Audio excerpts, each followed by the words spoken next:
What's up, guys? It is Ryan Monson, and gonna give this review of FIFA 12 for you. Hopefully, you weren't scared by the music, but this is some serious stuff. I came here to kick FIFA 12's butt and chew some bubblegum, and I'm all out of bubblegum, so let's get down to it. So, first of all, this game came out, let me see, it came out the 27th of September, so people had to wait a lot of time in the year to get this game. So there's a ton of hype. E3 had a trailer, and everybody was super psyched, including me, ready for this debut of this game. I played FIFA 11, FIFA 10, so I'm definitely an experienced player. People, to say the least, people love FIFA 11. You have the Creation Center where you can go and create the Jonesville Bulldogs or the Mariners or whatever, and then you can take them into the game and use them. So that was a really fan addition, a fan-wide kind of thing that people really took a liking to, including Ultimate Team is back. A lot of people love the difficulty system, for sure. I did. I had a ton of fun. I didn't lose a lot of games, but I didn't win a lot, so it was really a consistent basis for fun. This year, there's an all-new difficulty system. It's supposed to make it realistic, but honestly, it's really, really annoying. Come on, FIFA, you dropped the ball on this one, literally. It's a handball. Other team has it, and they just scored, pretty much. Definitely open the door for PES franchises, the new other franchise. The only thing that FIFA has on them is they all have licensed teams, and PES has to make up their own teams because they don't have any licenses. So they're not in huge danger of losing this year's battle of soccer game of the year, but they did knock it down and make it somewhat of a surprise for experienced players like me, and I was kind of disappointed, to say the least. Like I said, semi-pro, you have amateur, semi-pro, professional, legendary, and then I think there's one more. But more players play on semi-pro and professional, and honestly, this is way too hard. Way too hard. So you can take any team and win 6-0 on semi-pro, and then get dominated 2 or 3-0 in professional. There's way too steep of a curve, and for players that have never played this, it's a really big turnoff. I understand they're trying to make it realistic and making players slower or whatever, but I mean, that should just show that, okay, you need to use some of the European teams or Spanish teams or Mexican teams or whatever instead of MLS teams that suck that are like 66 overall. I mean, they shouldn't. If they're going to do what they need to do, I mean, it's just they need a better way to go about it than instead of hampering or stifling the experienced players like me and making them mad. The Creation Center's back, so I like to create my rec team and then put it in there, play with them. That's always fun. But that's the one positive. Collision engine, that's amazing. It's a lot like what the game Backbreaker did, and what every tackle is different. Every I think NCAA football is trying to get onto it, and Madden, they're trying to make every tackle, every throw, every throw in this case, every kick, every cross, everything different and unique. So the player gets something each game that's different, and not go, oh, I remember doing that, or And I think it's a really big step.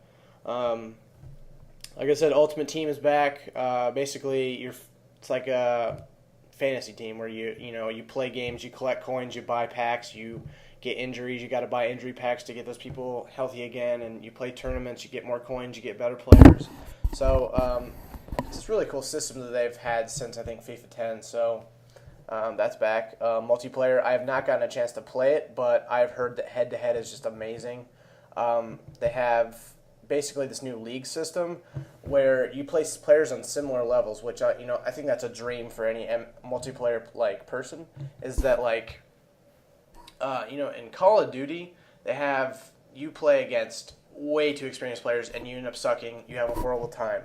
So in FIFA they've tried to eliminate that. You play players you're similar lengths, similar talents, similar problems, if you will.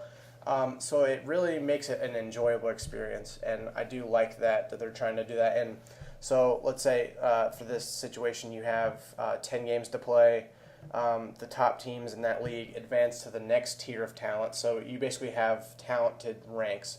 So you could be at the bottom and you'll play all those bottom players, but then your friend's better than you, so he's in another tier, and so he's just playing players in his own league, which I really think is it's trying to make up for its horrible difficulty system in the single player. So they did add a new XP system, which is almost like NCAA versions of support your college football team. Like, I'm a Florida Gators, so anytime you would win or you'd play as them, you would get points, and that would go towards like making your college the best college in the country. I don't know, but for MLS, but for FIFA this year, they're trying to get you to pick a team. So Arsenal, and so anytime you'd use any club or whatever, that's Arsenal is your club. So any experience points you get by winning matches, winning tournaments, anything, all those experience points go towards Arsenal. And basically you have a huge online world ranking and like standings, if you will, and it's from all these, all the people across the world getting experience points to one team. And so I think each week they reset, each 1 or 2 weeks they reset the standings. So it's kind of something that's a competition thing against everyone across the world to get your club, to be on top. So that's kind of cool. There's a lot more unique dribbling moves. The scoop and turn, which I've kind of tried to practice at home, but there's a couple new additions, and they've tried to make signature players, their unique dribble moves, get in there.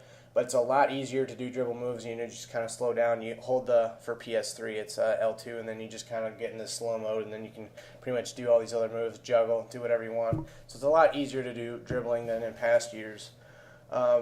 So those are pretty much the positives. The problem I'm having is the difficulty. Like I said, it's way too unbalanced. I have a quote from Games Radar. He says, "Playing FIFA 12 against the AI is on anything higher than semi-pro is semi-pro difficulty setting is a real slog for seasoned players, let alone newcomers. And as a result, this is the first FIFA in memory where it's instantly not a pick up and play classic." That's a huge statement. You want the people to play your game. That's the whole point of selling something. You want people to buy into your product. You don't want people to go, I'm just going to do whatever I want. It makes me happy. I don't care if people buy your game. That's just stupid. It's a big risk of realism versus fun. So it's a huge gamble. And in my mind, it did not pay off. Personally, I like the Portland Timbers on the MLS team. They're one of the more stink teams. They're 66 overall in the MLS. I still like them, but when I'm using them, my players are so slow. And it's not just Portland. I tried this out. Semi-pro, I won 4-0 as Portland. And then on professional, I lost 3-0 to the same exact team. And I tried it with Manchester City. I did the same exact thing. It's the same result. Your players are faster on lower difficulties, they're slower on others, and they make your other opponents faster. It's not fair. It's just annoying. You constantly you try to go one way, and then they take the ball, and they're already on their way to score. And they have this new defensive system, which is really hard to pick up on, because there's this, I think it's circle or probably B for 360, that you just stick your foot out, and if you miss, they're pretty much gone, and they're going to probably score or pass or get a corner kick. It's ridiculous. It's too hard to stop the other team. In previous versions, the professional difficulty was perfect for me, but the game no longer is fun when you lose all the time. Honestly, I've played at least 25 plus games. I've only won 5. 4 of them were on semi-pro difficulty. I did find a solution to this problem. So I heard there were rumors that you can change the difficulty. I can't find it, and you can change not the difficulty, but the defensive system to the FIFA 11s, where basically you have a heat seeker, and so if you're running, you basically have your guy automatically go, and it does draw some of the fun out of it. And I haven't figured out how to do it, so I'm kind of glad. But I've established my gameplay, I guess, is now fast. And so the gameplay is a lot faster. It's still same 5-minute quarters or whatever, but I'm having a lot more fun. I'm winning games. It's not like I'm winning all the time, but it's low scoring. I feel like I have to win each victory, but it's really satisfying. So I would recommend doing that, changing your gameplay to either slow or fast, and moving it from default instead of messing with this sketchy semi-pro, amateur, whatever. Don't worry about that. Another problem I have is the non-unique stadiums. Huge in other games is the unique stadiums, the presentation. You have the Cowboys atrium where the fans are looking in as Tony Romo comes in through the atrium, and you can see all these TVs and stuff. They have college football, and now they have locker room shots and all that kind of stuff, and unique stadiums to the actual school or NFL team or whatever. They don't have that. I'm pretty sure they don't have that in FIFA. And I don't know why. I would love to see a stadium that says Portland Timbers, and whatever their sponsor is, and you can tell it's Portland. That would be a huge addition to FIFA 13. I think that would be awesome to have that. And that's kind of annoying for the past 4 or 5 years to play on the same stadiums every year. I mean, you just can't have that. And I've gotten used to all the same stadiums. And as a fan of the FIFA franchise, and I'm so used to Madden and NCAA, I'm just kind of like, where are the stadiums? So, a positive and a negative, it's just a reference to my earlier point. Players look extremely realistic. This is the first year that they're actually really molded to their face. It's really good realism as far as how they look, how they play, and how they're just, bulky players are going to use their body, and then small players are fast. They're going to go around. But it's still unrealistic play.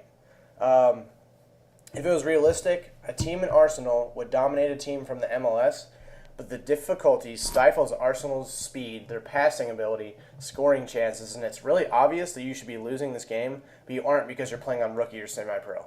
And it's just kind of like, it's that thing in the back of your head that you're kind of like, well, something's wrong right here. So, come on, FIFA.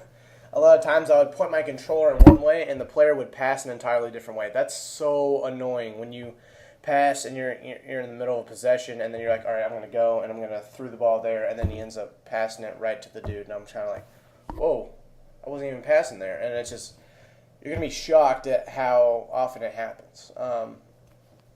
It's almost like a pre-programmed, it needs to pass in the end of your possession, and it tries to force you to be patient on defense and offense and building up your offense and defense. And, I got other things to do. I want to play, have my fun, and then do other things. So, some personal analogies, like I said, I've used the Portland Timbers for my pro team, and I've lost pretty much all my games except 25. The only time I won was at 6 in the morning before the ACT. So, not a good gauge of how this game is going to go. I don't have Wi-Fi at my house, so single player is pretty much all I have access to. And for someone who only has single player, kind of a letdown for $60. I mean, come on. So, I can't really enjoy the whole Ultimate Team, EXP, I just am pretty much stuck to career mode and tournaments. It's not really, I can't really get the whole experience. I have a final solution to this whole review is that you can either create a patch. EA Sports can come out. They do it all the time. They make mistakes. It happens. We're all human. But to change the steep of the difficulty, just change it so it's less, okay, rookie, semi-pro, professional, like all the way up there. Just kind of just make it gradual so it's more of a pick up and play kind of game. It should be realistic, but allow less experienced players or veterans to enjoy an actual game when you don't lose all the time.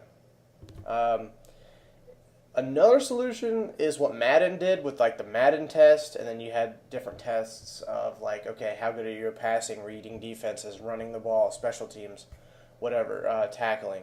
And then it depicted your level of play or, of how experienced you were, your level 467 or whatever. And how you played each game would change either high or low, and I think this would be really useful for FIFA players, especially with this really dumb difficulty system. To have these bars that were okay, he's really bad at defense but really good at offense. We're going to have a good defensive team but a horrible offensive team. That would be awesome.